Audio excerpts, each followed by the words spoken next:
عليكم ورحمة الله وبركاته. إن الحمد لله نحمده ونستعينه ونستغفره ونؤمن به ونتوكل عليه ونعوذ بالله من شرور أنفسنا ومن سيئات أعمالنا. من يهد الله فلا مضل له ومن يضلل فلا هادي له. ونشهد أن لا إله إلا الله وحده لا شريك له ونشهد أن محمدا عبده ورسوله. وصلى الله وسلم على سيدنا محمد وعلى آله وأصحابه وأتباعه أجمعين. أما بعد، فقد قال الله تعالى في القرآن العظيم والفرقان المجيد: أعوذ بالله من الشيطان الرجيم. بسم الله الرحمن الرحيم. للرجال نصيب مما ترك الوالدان والأقربون وللنساء نصيب مما ترك الوالدان والأقربون مما قل منه أو كثر نصيبا مفروضا. قال النبي صلى الله عليه وسلم: يقول العبد مالي مالي وإنما له من ماله ثلاث: ما أكل فأفنى، أو لبس فأبلى، أو أعطى فأقنى، وما سوى ذلك فهو راهب وتاركه للناس، أو كما قال صلى الله عليه وسلم. புகழ் அனைத்தும் ஏக இறைவனாகிய அல்லாஹ் ஒருவனுக்கு மட்டுமே உரித்தாகட்டுமாக.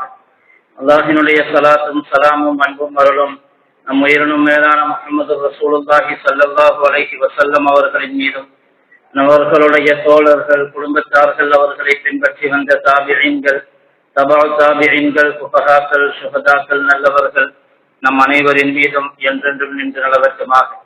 அல்லாஹினுடைய மேலான ரஹ்மத்தையும் அவனுடைய பொருத்தத்தையும் பெற்றுக்கொண்ட நல்லடியார்களுடைய கூட்டத்திலே அல்லாஹ் நம்மை கபூல் செய்தருள்வானாக.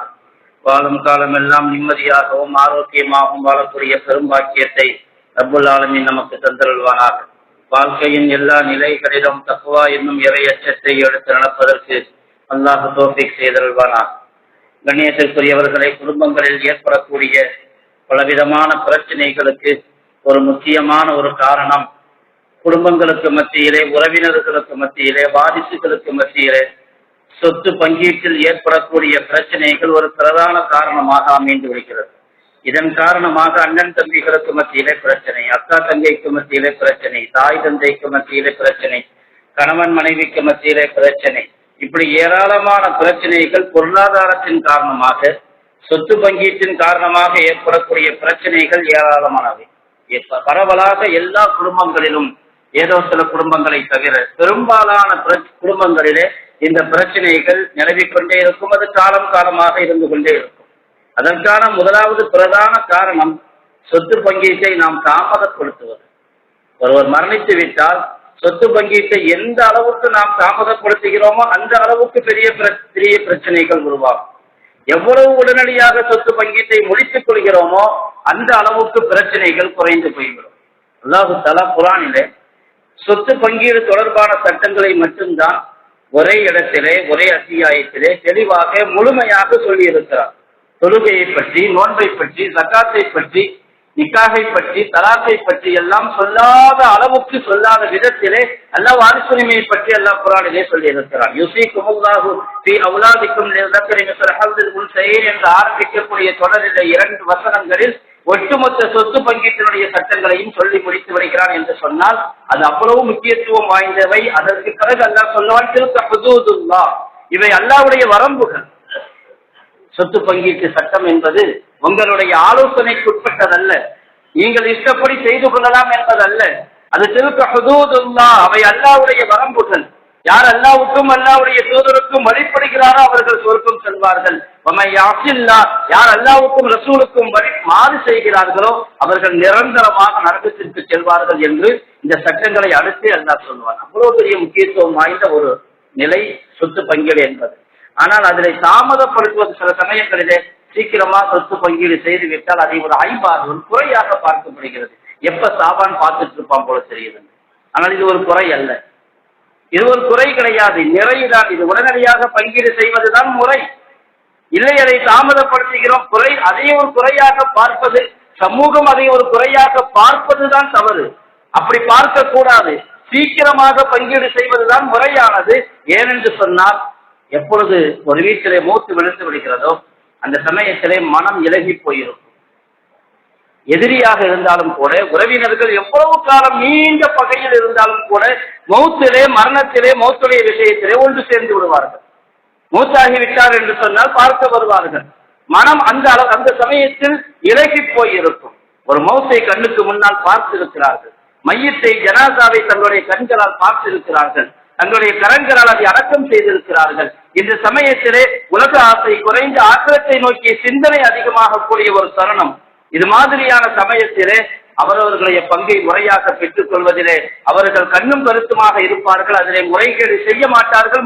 மோசடி செய்யாமல் இருப்பதற்கான ஒரு நிலைப்பாடு அந்த சமயத்தில் இருக்கிறது.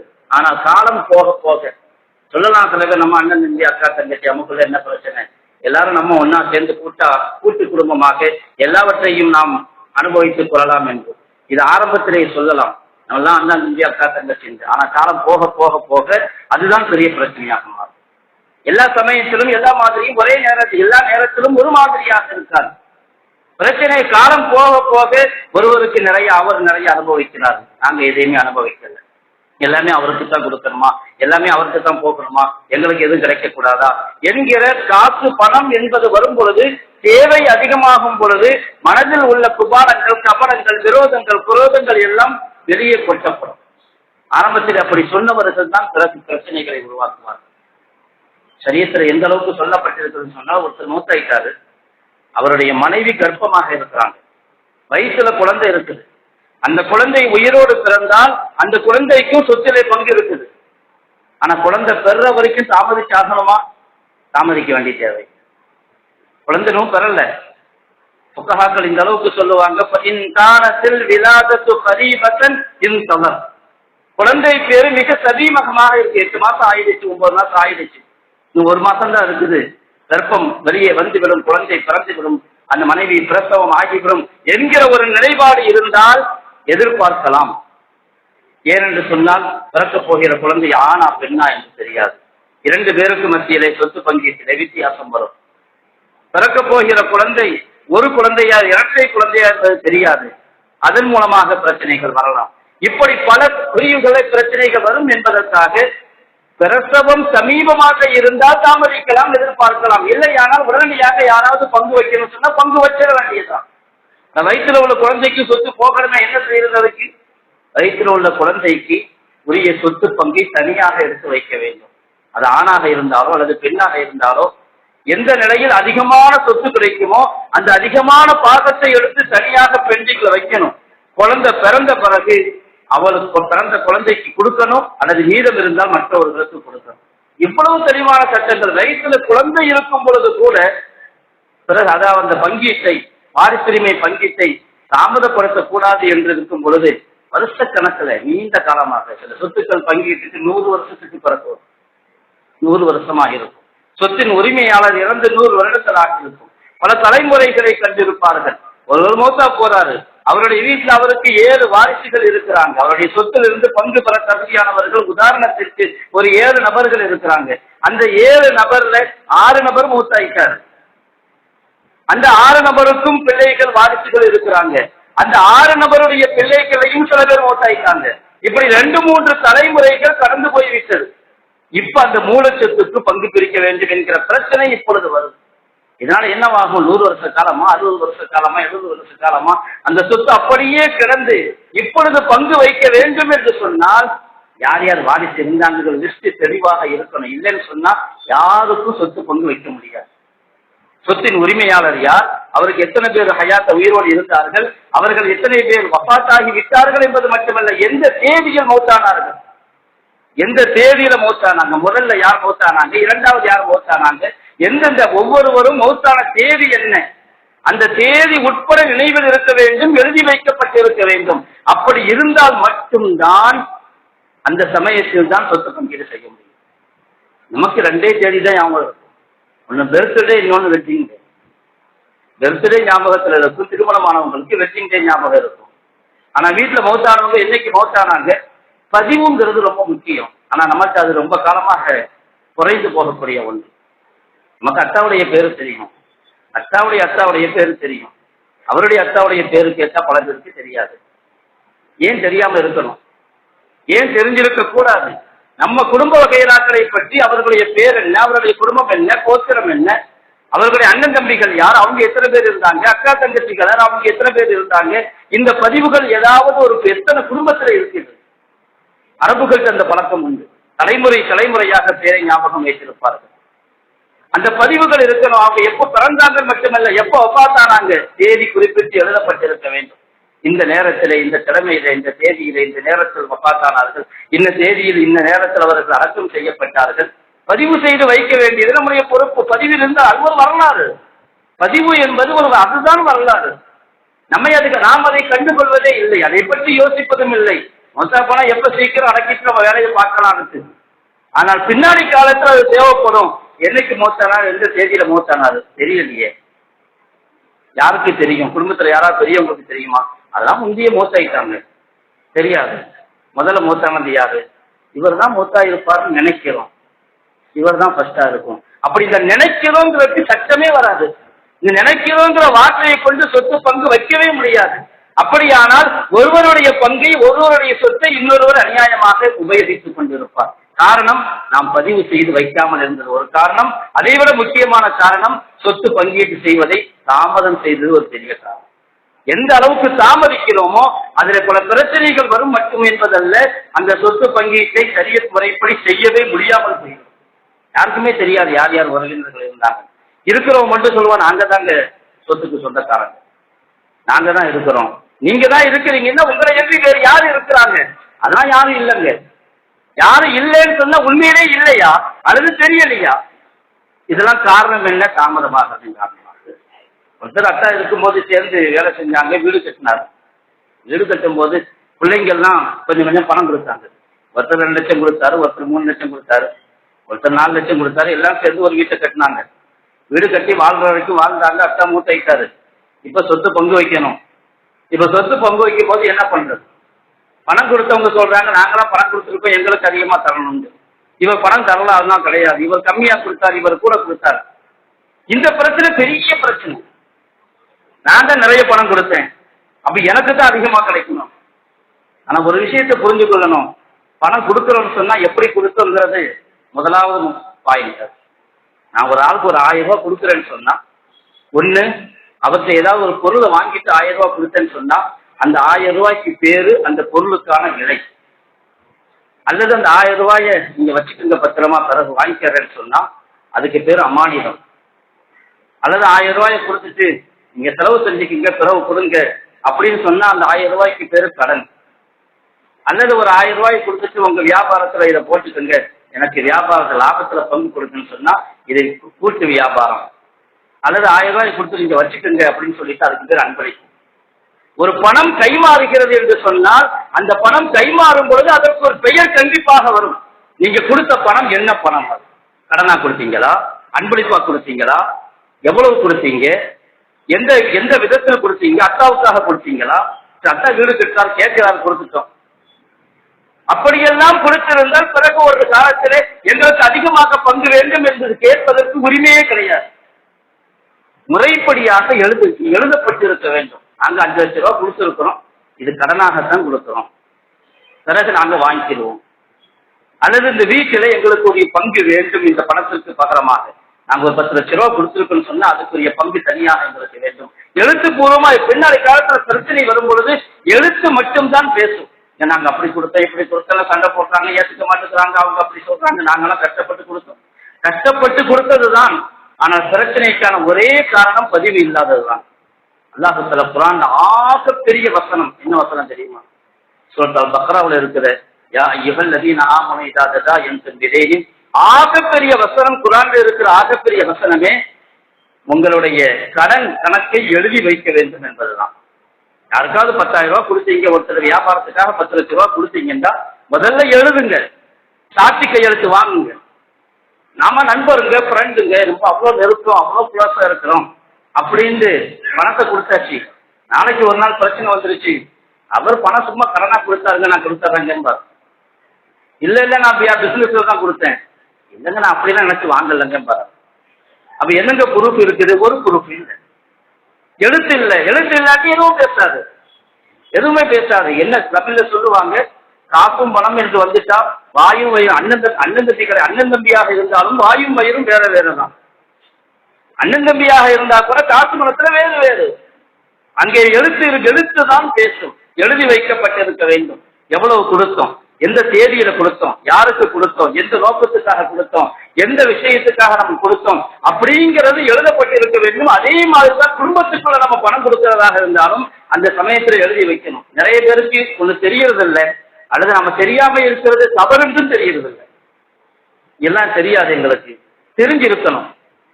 என்ன செஞ்சாலும் நாம் செய்கிற ஒவ்வொரு காரியமும் அது சரியா தவறா, இப்படிதான் செய்யணுமா இல்ல வேற மாதிரி செய்யணுமா தெரிஞ்சிருக்கணும். எப்படி நாட்டினுடைய சட்டப்படி இப்படி செய்யணும்னு தெரிஞ்சிருக்கணும். கோர்ட்ல போய் நான் தெரியாதுன்னு சொல்ல முடியாது. நான் எப்படி நடந்து கொள்ளணுங்கிறது தெரிஞ்சிருக்கணும். பின்னாடி வந்துட்டு நான் அப்படித்தாங்க கொடுத்தேன், இப்படித்தாங்க நினைச்சேன், அப்படித்தாங்க நினைச்சேன், ஆனா சட்டம் அதை கவனிக்காது. நீங்கள் கொடுத்தது சும்மா தான் கொடுத்தீங்க, இப்போ உங்களுக்கு அதிகப்படியான சொத்துல பங்கு வேணும்னு நீங்க வாதிட்டால் எதிர்க்கிறவங்க எதிர்த்துட்டாங்கன்னா ஒண்ணும் கிடைக்காது. நான் அப்படி கொடுத்தேன், அவ்வளவு கொடுத்தேன், இவ்வளவு கொடுத்தேன், ஒன்றும் இல்லை. நம்ம என்ன செய்ய முடியும்? உங்கள்கிட்ட ஒரு பதிவும் இல்லை, ஒரு ஆதாரமும் இல்லை. ஏன் காரணம் என்ன? தாமதமாக ஆக பிரச்சனை. பல இடங்கள்ல எப்படி ஆகுதுன்னு சொன்னா, அத்தாவும் மகனும் சேர்ந்து பிசினஸ் பண்றாங்க. வீட்டுல 4 பேரு, மூத்த மகன் மட்டும் தான் பிசினஸ்ல இருக்காரு. இப்ப மூத்த ஆயிட்டாரு, அவர் அந்த பிசினஸ் தொடர்ந்து பார்க்கிறார். தொடர்ந்து பார்க்கலாமா? தொடர்ந்து பார்க்க கூடாது. தொடர்ந்து பார்க்கலாம் என்றால் அதற்குரிய எல்லா சட்ட நிலைப்பாட்டையும் செய்து முடிக்கணும். இந்த எப்போ அவர் மௌத்தாயிட்டாரோ அவருடைய சொத்து எல்லாருக்கும் சொந்தமாயிடுச்சு, வாரிசுகளுக்கு. ஒரு மகனுக்கு மட்டுமல்ல, மூத்தவர் என்பதற்காக வேண்டி அதிகப்படியான சொத்தும் அல்ல. சில மதங்களில் சொல்லப்பட்டிருக்கிறது, பெண்களுக்கு சொத்திலே பங்கு கிடையாது, ஆண்களுக்கு மட்டும்தான். குறிப்பாக மூத்த மகனுக்கு மட்டும்தான் சொத்து என்று கூட சொல்லப்பட்டிருக்கிறது. ஆனால் குர்ஆன் சொல்லும், லிர்ரிஜாலி நஸீபும் மிம்மா தரக்கல் வாலிதானி வல் அக்ரபூன் வலின் நிசாஇ நஸீபும் மிம்மா தரக்கல் வாலிதானி வல் அக்ரபூன். பெற்றோர்களும் நெருங்கிய உறவினர்களும் விட்டு சென்ற சொத்திலே ஆண்களுக்கும் பங்கு இருக்கிறது, பெற்றோர்களும் நெருங்கிய உறவினர்களுக்கும் விட்டு சென்ற சொத்திலே பெண்களுக்கும் பங்கு இருக்கிறது, ஆண்களுக்கும் பங்கு உண்டு. இன்னைக்கெல்லாம் எல்லா பெண்களும் நல்ல உஷாராயிட்டாங்க. ஒரு நேரம் இருந்துச்சு விட்டு கொடுக்குற நிலையெல்லாம், இப்ப அப்படியெல்லாம் பெண்களும் நல்ல உஷாராயிட்டாங்க. அவங்களுக்கு கிடைக்க வேண்டிய கல்யாணம் முடிச்சு விட்டாச்சு, நகை போட்டாச்சு, சீர்வரிசை செஞ்சாச்சு. அதெல்லாம் செஞ்சாலும் கூட சொத்துல பங்கு வேணும். சொத்துல பங்கு கொடுக்கதான் செய்யணும். சீர்வரிசை செஞ்சோம், கல்யாணம் முடிச்சு விட்டோம்னு சொன்னா ஆம்பளை பையனை படிக்க வச்சோம், லட்சக்கணக்கு செலவு செஞ்சு படிக்க வச்சோம். அந்த கணக்கையெல்லாம் பார்க்க ஆரம்பிச்சு 2 கணக்கையும் சேர்த்து பார்க்கணும். நம்ம கொடுக்கும்போது இங்கேயும் அதே கேள்வி வரும், எப்படி கொடுத்தீங்க? ஒரு பெண்ணுக்கு சீர்வரிசை செஞ்சீங்க, நகை கொடுத்தீங்கன்னா அன்பளிப்பா கொடுத்தீங்களா, கடனா கொடுத்தீங்களா? அது அன்பளிப்பா கொடுத்ததுன்னா அதோட முடிஞ்சு போச்சு அன்பளிப்பு. மௌத்தான பிறகு சட்டப்படி சொத்துல பங்கு கேட்கறதுக்கு அவங்களுக்கு உரிமை உண்டு.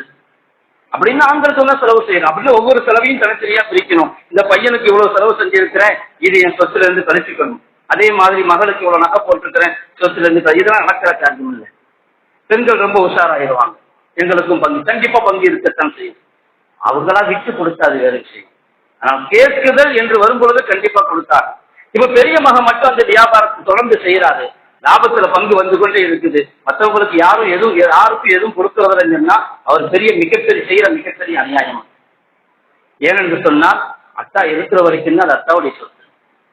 எப்ப அத்தா மூத்தாயிட்டாரோ அந்த சொத்தெல்லாம் யாருக்கு போயிடுச்சு? வாரிசுகளுக்கு மட்டும் போயிடுச்சு. இப்ப இவரே செஞ்சுக்கிட்டு இருக்கிறாரு, வியாபாரம் பண்றாரு, அதை வச்சு இடம் வாங்குறாரு, அதை வச்சு வீடு வாங்குறாரு, இல்ல அதை வச்சு வீட்டுல சாப்பாடு சமைக்கிறார் என்று சொன்னால் கூட அந்த சாப்பாடும் கூட அத்தனை வாரிசுகளுடைய பங்கும் அதுல இருக்கும்.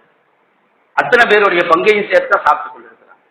ஒருத்தருடைய ரூபு பிரிஞ்சிருச்சுன்னு சொன்னா நம்ம அழ ஆரம்பிப்பதற்கு முன்னாடியே சொத்து பங்காயும். ஒருத்தர் மூத்தாயிட்டாரு, மூத்தானா அழுகுவோம், அது மனிதனுடைய இயல்பு. அழ ஆரம்பிப்பதற்கு முன்பாகவே அவருடைய சொத்துக்கள் யார் யாருக்கு குர்ஆனில எவ்வளவு பங்கு சொல்லப்பட்டிருக்கிறதோ அந்த பங்கு அளவுக்கு பிரிஞ்சு தானாகவே பிரிஞ்சு போயிடும். நம்ம பங்கு வைக்கிற வேலை மட்டும்தான் இருக்கிறதே தவிர அந்த சொத்துல நமக்கு உரிமையே கிடையாது.